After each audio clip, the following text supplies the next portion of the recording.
damu ya Yesu. Hiki kitu sija ukakichukulia poa. Ili damu ya Yesu iwe na nguvu kwako, ili damu ya Yesu iweze kufanya kazi kubwa sana kwako, kwanza lazima ujue damu ya Yesu ipo. 2, lazima ujue damu ya Yesu ina nguvu.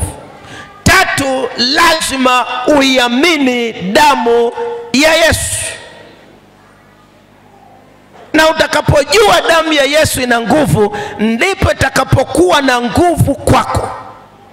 Ukichukulia damu ya Yesu kirahisi rahisi, haitafanya kazi, wala pepo hawatababaika utakapokuwa ukitumia damu ya Yesu live kama leo au katika maombi yako.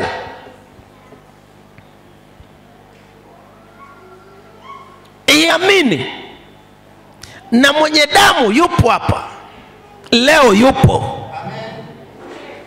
kwa ajili ya kukusaidia.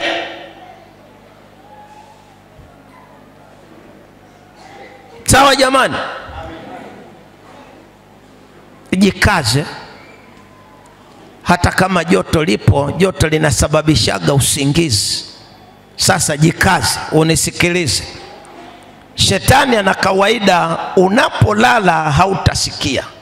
Unafanyaje kazi? Kwa hiyo damu ya Yesu kwa wengine itanyamaza kimya, haitafanya kazi. Hata ukurupuke vipi, unachokisikia ukakifanyia kazi, kile ndicho chenye nguvu. Uwezi kufanyia kazi kitu ukijui halafu unakifanyiaje kazi. Fahamu historia yake halisi, fahamu nguvu ya hicho kitu. Kwa kuna umuhimu mkubwa sana wa kulitumia jina la Yesu kama lilivyo, kwa sababu nalo lina nguvu. Na kuna umuhimu mkubwa sana wa kulitumia neno la Mungu kwa sababu lina nguvu.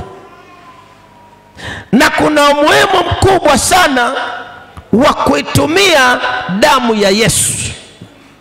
Na hivi vitu vinatendaga kazi kwa mipaka.